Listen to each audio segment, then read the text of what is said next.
Good morning, everyone. It's Thursday and I didn't release a podcast today. Sometimes, golly, time flies and it just catches up on me. It comes up behind me and catches me. And I forgot to release a podcast today. Like I said a couple weeks ago, I'm not sure that anybody's out there looking at their calendar going, hey, where's the podcast? But I've made that commitment to myself that I will release a podcast on Thursday. So this conversation that I'm having basically with myself, which is fine. If you're here, I'd love for you to share. But if not, no big deal. I need to get things out. And I recognize for myself that I'm a verbal processor. And the way I can best work things out for myself is verbally. And this is a great opportunity for me to do that. So this morning I wanted to talk about, what did we call it here? How do you see the world? We have, it's a tough world right now. It's a really challenging world. And so before I get too far into it, I'll just make sure that I'm recording this so that this goes to the podcast. And we'll take it from there. As always, if you are watching live, please know that you are invited to put a comment here, and I will recognize your comments as they relate to what we're talking about. And I always enjoy a dialogue more than a monologue. Yet, like I said earlier, this is mainly for me to get things out and then to help me in my discernment process. So with that, I'm going to do the countdown and we'll go. 3, 2, 1. Hi, everybody, and welcome to another episode of Circle Up and Get Real, where we talk about things that matter with people who matter. And really, that's everyone who wants to engage in a dialogue, which I will identify as suspending previous assumptions in order to learn something from each other. And in my experience and observation, we don't have a lot of opportunity for dialogue in the world because we're so busy discussing and monologuing things like what I'm doing here today. There's really no way for me to adjust what I'm declaring because there's no one with whom to have that dialogue unless someone puts a comment here, which is great. So if there were a way to engage more people in dialogue using that definition, I just feel like we would all go away with more information, inspiration, opportunity to discern, and I feel like we would have more togetherness and less separateness. I'm an idealist. I know that about myself. I own that about myself.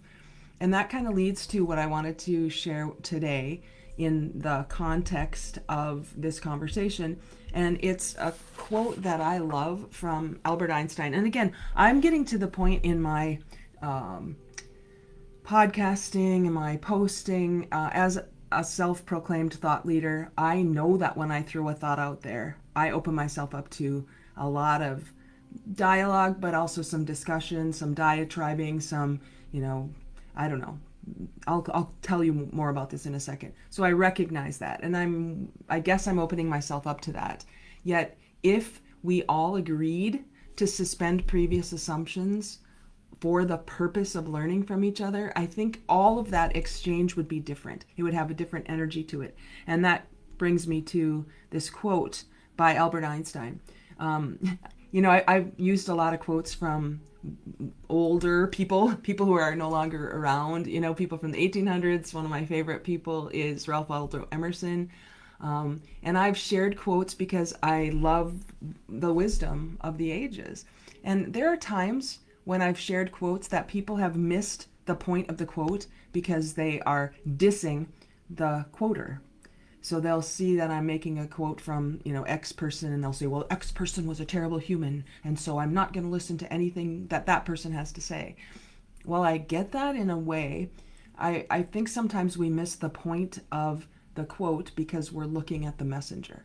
So please do your best not to diss the message because you don't like the messenger. And that's me included. You may not like me. And that's okay. But if I have something that causes you to think differently, then please don't miss the point of the message because you don't like the messenger. So I'm going to share this with you from Albert Einstein, because to me, this has been really important in my growth.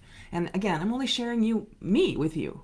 You are free to agree, disagree, turn it off. I mean, I see I've had 10 viewers at one point, we're down to 5. I see that. It's okay. I have no attachment to your your opinion of me, right? I have no attachment. Although I will tell you that that's something I'm learning.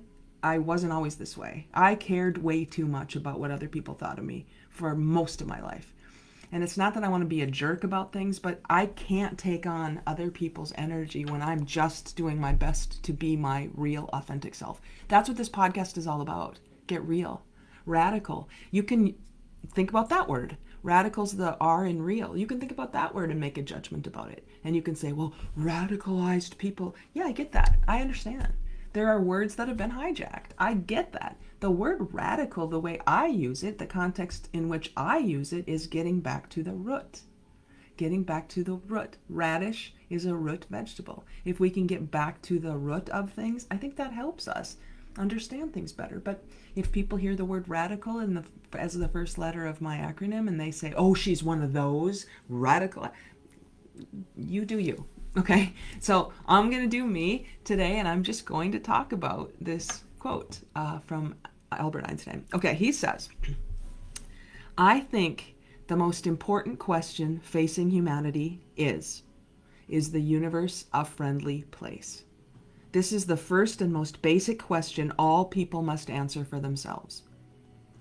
For if we decide that the universe is an unfriendly place, then we will use our technology, our scientific discoveries, and our natural resources to achieve safety and power by creating bigger walls to keep out the unfriendliness and bigger weapons to destroy all that which is unfriendly.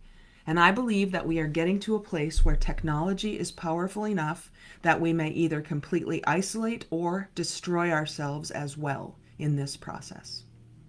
He goes on to say, if we decide that the universe is neither friendly nor unfriendly, and that God is essentially playing dice with the universe, then we are simply victims to the random toss of the dice, and our lives have no real purpose or meaning. But if we decide that the universe is a friendly place, then we will use our technology, our scientific discoveries, and our natural resources to create tools and models for understanding that universe. Because power and safety will come through understanding its workings and motives.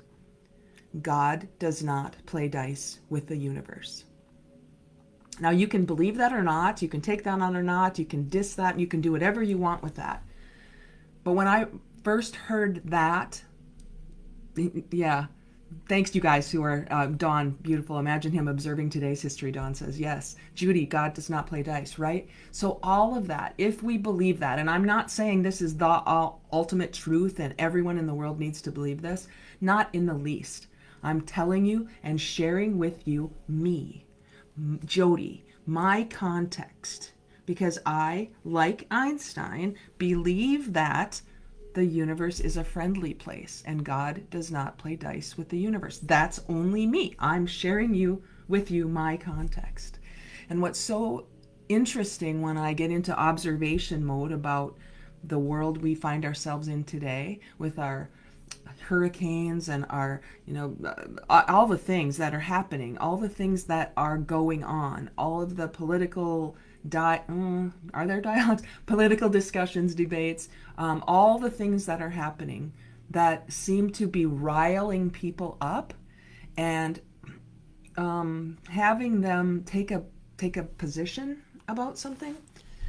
When I observe again, and I'm talking about me when I'm saying this too, as we take positions on something, we kind of steel ourselves to that position and we lose our objectivity and we become righteous. And the book I've talked about a whole bunch of times here, the 15 Commitments of Conscious Leadership, has us think about being conscious or being unconscious. And when we go unconscious, we get committed to being right. We get closed and defensive. And I'm doing my best to stay conscious, which is open, curious, and committed to learning. When I hear something or observe something or see something that hits me in a certain way, that has me go, ooh, I don't agree, that is stupid. Or I make a judgment about a person because of the language they use or whatever. I have to ask myself, what does this mean for me? Because if I allow myself to get furious, I lose my ability to be curious. And I fall below the line and I get committed to being right. And boy, am I getting a lot of opportunities to test my declaration that I'm working to be conscious. Because my goodness, there are so many opportunities daily to have to feel defensive, right? Closed, defensive, and committed to being right. Jodee says, friendly universe, but has unfriendly characters. Evil is the absence of God. It's kind of like darkness is the absence of light, Jodee, right? Darkness is the absence of light. And I firmly believe that light wins out. I believe that light shines away darkness. I don't think when you walk into a dark room, or any room, you don't turn on the dark light, the dark switch, you turn on the light switch. So when I'm working on things, I'm working to learn the light. And I don't know, in my observation, like you said, Jodee, whether everybody is doing that same thing. I heard about a woman named Loretta Ross earlier this summer, and she wrote a book called Calling in the Calling Out Culture. And she did a TED Talk also about this. And I have never been able to forget her words when she talked about what she calls the calling out culture. And I see that all the time. There are people who are looking for ways to call people out, to say they lied too. That whataboutism. I mean, I've fallen into that too. The whataboutism. Well, yeah, but what about them? Well, yeah, I know I do, but what about you? You know, it's the Pee Wee Herman thing. Yeah, I don't even remember what Pee Wee Herman said specifically right now, but it was something like, whatever I say sticks to you and bounces off of me or something. I'm rubber and you're glue. What I say bounces off of me and sticks to you, right? All of those things, we're used to that. I get it. I know. And when it comes to really, really, really important issues and topics that have to do with humanity, I really have a problem with that. I just don't love this calling out culture. Loretta Ross calls it gotcha bombs. We've got people holding a whole bunch of gotcha bombs, and as soon as they can find somebody who makes a mistake or slips up or does something or says something wrong, they're like, I'm going to throw that gotcha bomb at you. Gotcha, you were wrong. I'm going to be right. And I see that a lot. And I wonder how much if I don't do it, I think it. And boy, we've just gotten to this place where do we really believe the universe is friendly? Or do we really believe the universe is not friendly? If we decide it's unfriendly, we'll use our technology, our scientific discoveries, and our natural resources to achieve safety and power by creating bigger walls to keep out the unfriendliness. That, to me, that's fear. That's all about fear. Fear, unchecked, does a lot to us. It affects us in lots of ways.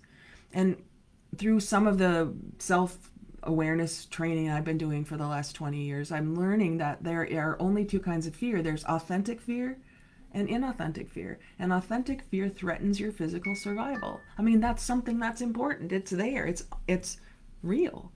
But everything that doesn't threaten our physical survival is inauthentic, and we allow it to take us over, and it becomes the way we see the world through this lens of fear. Everybody's out to get me. That was the way I was raised. My mom was, bless her heart, but she was so fear-based. Everything was a gotcha bomb ready to be thrown. And I mean, we had to lock our car doors when we were stopped at a stoplight in a city because somebody might jump in and get us. I don't know what she was so afraid of, but I recognize that it was because she was raised that way. And she was raised in a world that was different than the world I was raised in. She was teaching by demonstration that the lens through which to see the world was beware. Beware, oh beware, look behind you, beware. That makes my shoulders go up and it makes me get really tight and makes me get really, oh my gosh, everything's scary.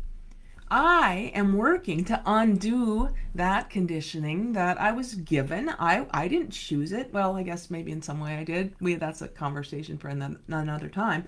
But I'm working to shift from beware energy to be aware energy. And if I can be aware without putting a judgment to it, without saying that's wrong or bad or getting below the line, getting unconscious and saying I'm closed, defensive, and committed to being right, and that's the way I'm going to walk through the world. I'm going to have my fists up and I'm ready to defend myself. Sure, that's something. You choose that. You do you. I'm really seriously here to not to diss anybody's choices, but to remind us that we all have them. We all have choices. We all have choices. And what I'm recognizing is that as someone who wants to engage in dialogue, and I throw out not a gotcha bomb, but I throw out a talking point or a thought or something that I hope will invite dialogue, not necessarily discussion and diatribe. I hope that happens. But once in a while, people will come in and there'll be little gotcha bombs in there. Hey, you said this. Did you mean this? You said this. And I appreciate it on one level because I really do want to make sure I'm clear, that I'm that I'm being as open as I can be, and not being judgmental. I'm working on not being judgmental. I'm working on being curious. And there are times that I show my faults. I'm not perfect. And when people are out there throwing a gotcha bomb so that they can prove I'm wrong, that's way different than saying, hey, did you mean this? And then I can say, oh, thank you. That could use some more clarification. I appreciate that. That's a whole different energy, an entirely different energy. So getting back to Loretta Ross, she talks about this gotcha bomb where people are really wanting to call people out. I want to call you out. I want to prove that I'm smarter than you, that I know what you don't know. She calls that calling people out. But she also talks about calling people in. And I'm not going to do justice to her platform. You'll have to go watch her TED Talk. But she talks about calling people in, which is very different. She talks about calling on people. So if somebody says something you don't agree with and you think it's wrong, or you'd like them to rephrase it, you can call on them. And you can say things like, what I heard was this. I really don't think you meant that. Can I just call on, we wouldn't say it like this, but can I call on you to say it again? In a kind way, not in a gotcha way, right? So you can call on people, and then at some point you get to the point in your life, in your conversation, in your relationship, where you call it off. You call it off. Thank you, and I'm going over here. It's completely possible to love from a distance. And if we could learn that it's possible to love from a distance, we wouldn't have to hate from a distance. And we wouldn't have to hate close up. It's just so... It's a different shift. It's a different way. It's the lens through which you look at the world. So I love that. And I love that she is brave enough to say that in a TED Talk. And she uses examples of her uncle, I believe. And you can hear it on her TED Talk, Loretta Ross, calling in the calling out culture. What I've learned from Think and Grow Rich is opinions are the cheapest commodity on earth, and people are willing at the drop of a hat to give theirs. And I don't know if people are as willing to listen, because we've never been taught that. I was a communication major in college, and I never had listening training. I didn't have active listening training. We don't know how to listen. So when we find a space where people seem to be open to our opinions, boy, that's like a magnet. And then we're like, A, B, C, D, E, and we put it all in there because, man, nobody listens to me. And in that open space, sometimes, I guess, like feelings, we just need to give 90 seconds to get it out. Did you know that all feelings only takes 90 seconds to let those feelings go through you? And many times when people feel their feelings, they stop them, they stuff them, and then they cause more problems. If we would just wait 90 seconds. Things could flow through.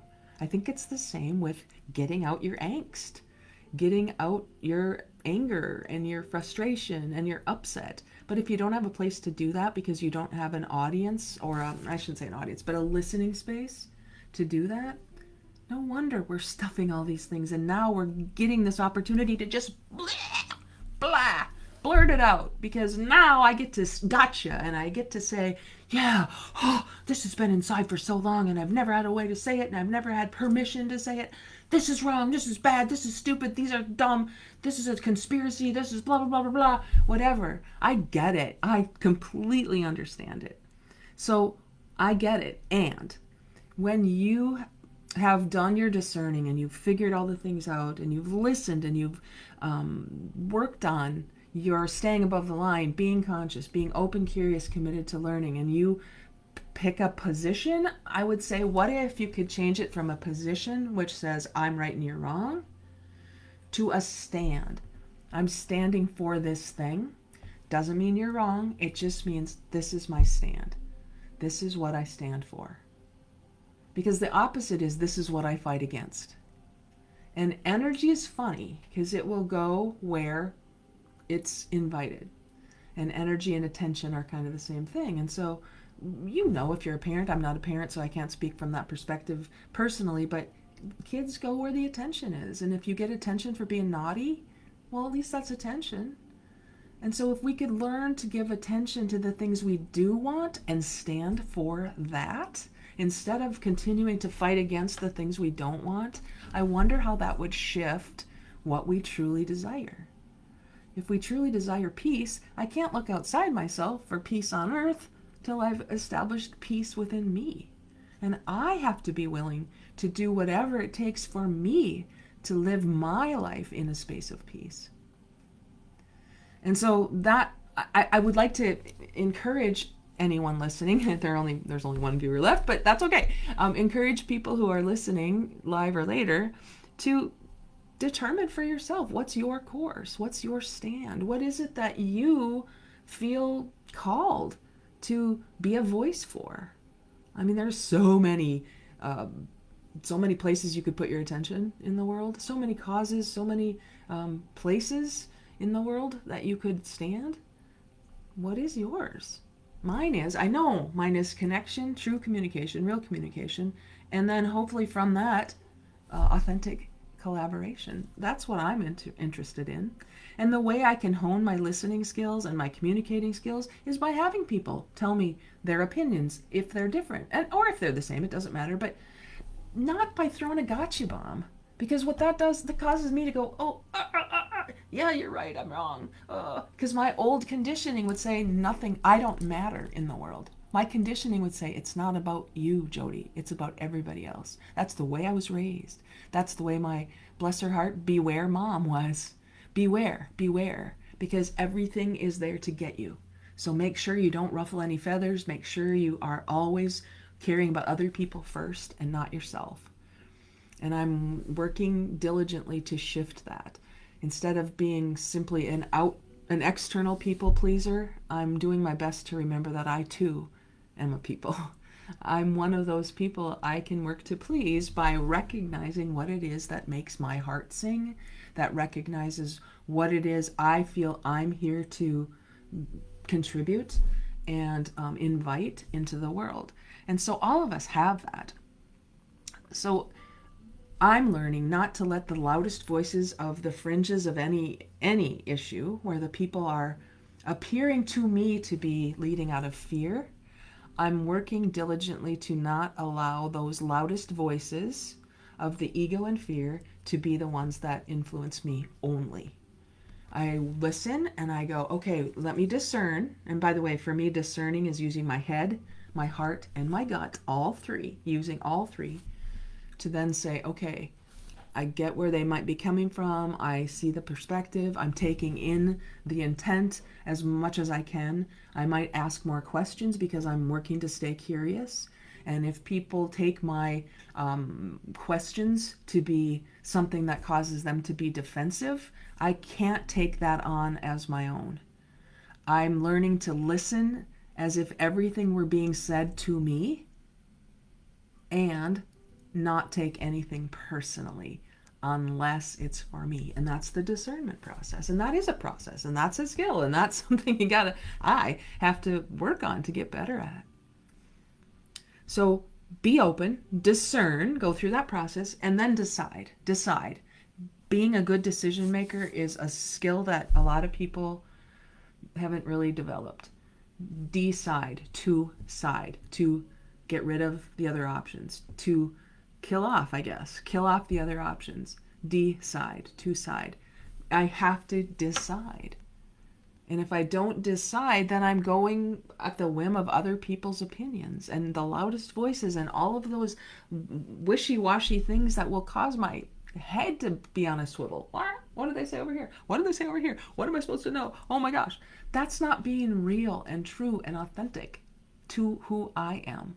And I know that's going to piss some people off. I get it.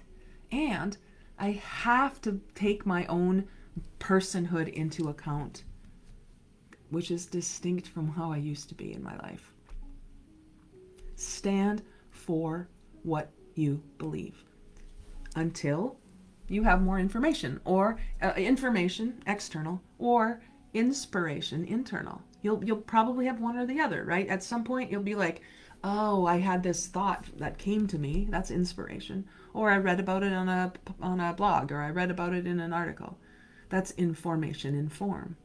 If you get more inspiration or more information and it causes you to go, whoa, now I see it differently, then by all means change your mind. That's a right you have every single day of the week. Change your mind when you get more information. But on those things that you feel really strongly about, you've done your discernment process, stand strong. Stand for what you believe. Don't fight against somebody else's. See if that changes the way you show up. See if that changes your confidence. And don't mind the gotcha bombs. Be aware of them. They're thrown by somebody else. They're probably less about you and more about them. They're more about the person throwing them than they are about the person to whom they're being thrown. Many times. But if it's for you, catch it and go, thank you. Appreciate that. Wow, never thought about it. I really am grateful that you helped me see this. And you know what? At least for me, I would be much more open to somebody else's ideas or even criticism if they gave it to me instead of threw it at me. If they invited me into a dialogue, suspending previous assumptions in order to learn something, than if they told me, this is what you need to do. So thank you for allowing me the space. Those of you who are here, Jodee and Dawn, thank you for engaging today with this. Thank you for allowing the space to speak into. And thank you for listening to the podcast. If you haven't yet subscribed, please do that. You can do that on YouTube or wherever you get your podcasts. Circle Up and Get Real. I would love to have you help me spread the word if there's anything that you found valuable today, because that's what we do in the Get Real Circle. Or you can go to Get Real on Facebook. It's a private Facebook page, Get Real with a period at the end, and ask to be invited. Or fill out there's a couple of questions there. If that's a space that you're looking for, there's some really great dialogue that happens there every single day. And I'd invite you to join us if you're looking for people who think like you do, people who you want to be challenged by, who you want to grow by. Because if you believe the universe is a friendly place, that's a place for you. Thanks, everybody. And as always, just do your best this week to get real. Follow your own heart. Move toward what you truly desire. And notice the gotcha bombs, and notice the places where it doesn't feel right to you. Just explore. This is an adventure, and we're in it together. Thanks, everybody.